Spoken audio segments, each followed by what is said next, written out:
स्वागत है आप सबका। आज हम बहुपद का मान, बहुपद के शून्यकों के बारे में अध्ययन करेंगे। तो आइए सबसे पहले हम देखते हैं बहुपद का किसी वास्तविक संख्या पर मान कैसे ज्ञात करते हैं। सपोज हमारा कोई बहुपद है x² धन 2x धन 3 का x बराबर 1 पर मान। तो हम कैसे ज्ञात करेंगे? इस बहुपद में x के स्थान पर 1 रख देते हैं तो इस बहुपद का x बराबर 1 पर मान प्राप्त होगा हमें। तो x की जगह 1 रख देते हैं। इसमें 1 का वर्ग धन 2 गुणा 1 धन 3, 1 का वर्ग होता है 1 धन 2 धन 3, तो ये हो गया हमारा जोड़ करके 6। अतः बहुपद x² धन 2x धन 3 का x बराबर 1 पर मान कितना है? 6।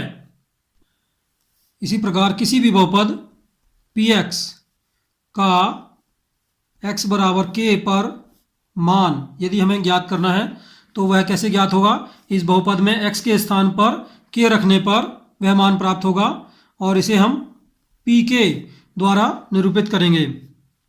अब हम पढ़ेंगे बहुपद के शून्यक। किसी बहुपद px में चर x का वह मान जिसे बहुपद px में x के स्थान पर रखने पर बहुपद px का मान शून्य हो जाए, अर्थात px बराबर 0, तो x का वह मान बहुपद px का शून्यक कहलाता है। व्यापक रूप में एक वास्तविक संख्या k बहुपद px का शून्यक कहलाती है यदि pk बराबर 0। एक उदाहरण ले लेते हैं हम। सपोज हमारे पास एक बहुपद है px बराबर x धन 2। हमें इस बहुपद के शून्य ज्ञात करने हैं, अर्थात हमें x का ऐसा मान इस बहुपद में रखना है जिससे इस बहुपद का मान शून्य हो जाए। इस बहुपद में x बराबर -2 रखने पर तो p -2 बराबर हो जाएगा -2 धन 2 बराबर 0। अतः x बराबर -2 बहुपद x धन 2 का शून्यक होगा।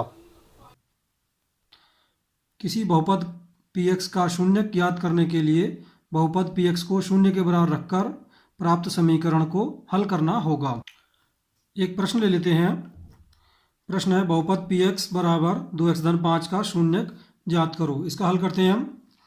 शून्यक ज्ञात करने के लिए px बराबर 0 लेने पर हमें प्राप्त होगा 2x धन 5 बराबर 0। यहाँ से 2x बराबर आएगा -5 और x बराबर आएगा 2 का पक्षांतर करेंगे तो -5/2। अतः x बराबर -5/2 बहुपद 2x धन 5 का शून्यक होगा। अब हम देखते हैं रैखिक बहुपद के कितने शून्यक हो सकते हैं। ऊपर हमने जो बहुपद लिया था यह एक रैखिक बहुपद है और इसको हल करने पर हमें केवल एक मान प्राप्त होता है। अतः हम कह सकते हैं कि रैखिक बहुपद का केवल एक शून्यक होता है। आइए अब हम देखते हैं द्विघात बहुपद के कितने शून्यक हो सकते हैं। इसके लिए एक द्विघात बहुपद ले लेते हैं हम। px बराबर x² धन x ऋण 6, या इसको गुणनखंडों के रूप में हम इस प्रकार से लिख सकते हैं x ऋण 2 इंटू x धन 3। अब इसके शून्य ज्ञात करने के लिए हमें इसको 0 के बराबर रखना होगा। तो x ऋण 2 इंटू x धन 3 बराबर 0। अब यहाँ पर दो गुणनखंड है और दोनों का गुणनफल 0 के बराबर है। हम जानते हैं कि दो संख्याओं का गुणनफल यदि 0 के बराबर है तो उनमें से एक संख्या अवश्य 0 के बराबर होगी। तो हम मान लेते हैं कि x ऋण 2 0 के बराबर है। तो यदि x ऋण 2 बराबर 0 तो x बराबर 2। अब यदि x धन 3 0 के बराबर है तो x धन 3 बराबर 0, तो x बराबर ऋण 3। तो यहाँ पर हम देखते हैं x बराबर 2 और x बराबर ऋण 3, ये इस द्विघात बहुपद के दो अलग अलग शून्यक हैं। अब हम एक और बहुपद लेते हैं px बराबर x² धन 6x धन 9, या इसको गुणनखंड के रूप में लिखेंगे हम x धन 3 का होल स्क्वायर। अब इसके शून्य ज्ञात करने के लिए x धन 3 का होल स्क्वायर बराबर 0, या इसको हम ऐसे लिख सकते हैं x धन 3 इंटू x धन 3 बराबर 0। अब x धन 3 को 0 के बराबर लेने पर x बराबर ऋण 3 आएगा। दूसरा गुणनखंड यदि 0 है, x धन 3 बराबर 0, तो x बराबर ऋण 3। तो इस प्रकार हम देखते हैं x के दोनों मान ऋण 3 प्राप्त होते हैं, यानी कि द्विघात बहुपद का एक शून्यक प्राप्त होता है या दो समपाती मान प्राप्त होते हैं। आइए अब एक और द्विघात बहुपद ले लेते हैं हम, x² धन 1। क्या x का कोई वास्तविक मान ऐसा हो सकता है जिससे इस बहुपद का मान शून्य हो जाए? देखते हैं, x² धन 1 बराबर 0 लेने पर x² बराबर ऋण 1। ऐसी कोई वास्तविक संख्या हमारे पास है जिसका वर्ग ऋण 1 के बराबर आए? ऐसी कोई वास्तविक संख्या नहीं होती है। अतः हम कह सकते हैं कि बहुपद x² धन 1 का कोई शून्यक नहीं होगा। अतः हम कह सकते हैं कि द्विघात बहुपद के अधिकतम 2 शून्यक होंगे। इसी प्रकार त्रिघात बहुपद के अधिकतम 3 शून्यक हो सकते हैं। आइए अब देखते हैं अचर बहुपद के शून्यक। इसके लिए कोई अचर बहुपद ले लेते हैं। माना कोई अचर बहुपद है हमारा 7 या 7 x की घात 0, क्योंकि x की घात 0 का मान 1 होता है। अब हम देखते हैं इसके शून्यक क्या होंगे। बताइए कि x का क्या ऐसा कोई भी मान होगा जिससे इसका बहुपद का मान शून्य हो जाए? ऐसा कोई भी मान हमें नहीं हो सकता है, ज्ञात नहीं हो सकता है, क्योंकि x का कोई भी मान रखने पर इस बहुपद का मान शून्य नहीं होगा। क्योंकि x का कोई भी मान रखने पर x की घात 0 का मान हमेशा एक ही आएगा। फॉर एग्जाम्पल 10 की घात 0 बराबर 1, 100 की घात 0 बराबर 1। अतः x का कोई भी मान रखने पर 7 0 के बराबर नहीं होगा। अतः हम कह सकते हैं कि अचर बहुपद का शून्यक नहीं होगा। अचर बहुपद के शून्यकों की संख्या शून्य होगी, अर्थात अचर बहुपद का कोई भी शून्यक नहीं होगा। आइए अब देखते हैं शून्य बहुपद के कितने शून्यक होंगे।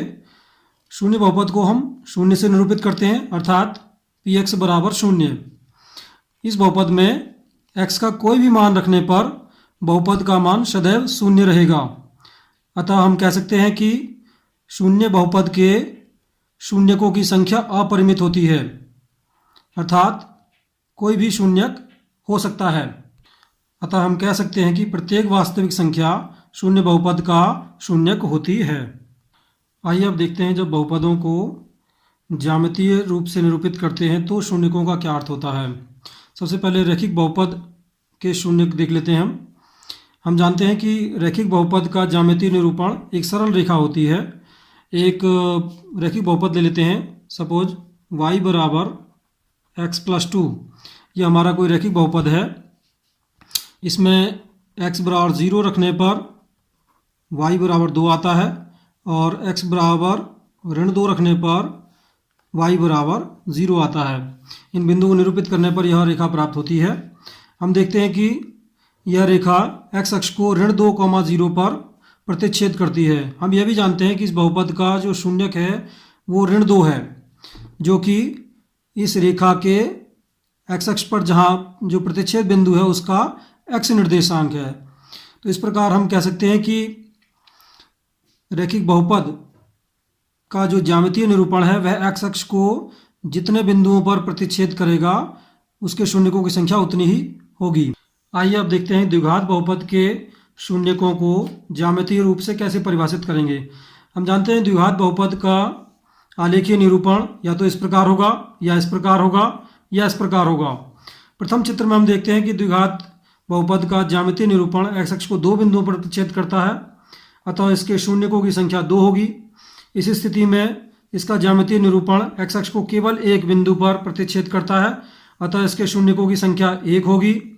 और तीसरे चित्र में आलेख हमारा x अक्ष को किसी भी बिंदु पर प्रतिच्छेद नहीं करता है, अतः इसके शून्यकों की संख्या 0 होगी, अर्थात इसका कोई भी शून्यक नहीं होगा। अब हम देखते हैं अचर बहुपद का ज्यामितीय निरूपण।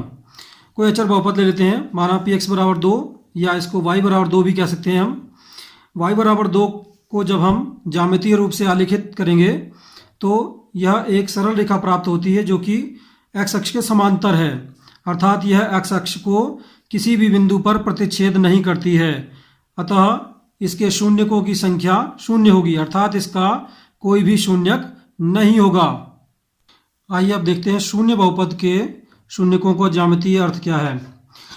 शून्य बहुपद अर्थात शून्य या f(x) या y बराबर शून्य, इसको ग्राफ पर निरूपित करने पर इसका जो ग्राफ होता है वह x अक्ष द्वारा निरूपित होता है। तो हम देखते हैं कि x का प्रत्येक मान y बराबर 0 को संतुष्ट करता है, अर्थात x का प्रत्येक मान यानी कोई भी वास्तविक संख्या, प्रत्येक वास्तविक संख्या शून्य बहुपद का शून्यक होगी। इस प्रकार आज हमने बहुपद के शून्यकों के बारे में जाना और प्रत्येक प्रकार के बहुपद के शून्यकों की संख्या कितनी होती है, उन शून्यकों का ज्यामितीय अर्थ क्या है, यह भी हमने जाना। यदि आपको यह कंटेंट पसंद आया हो तो इसे लाइक और शेयर करें तथा हमारे चैनल को सब्सक्राइब जरूर करें। धन्यवाद।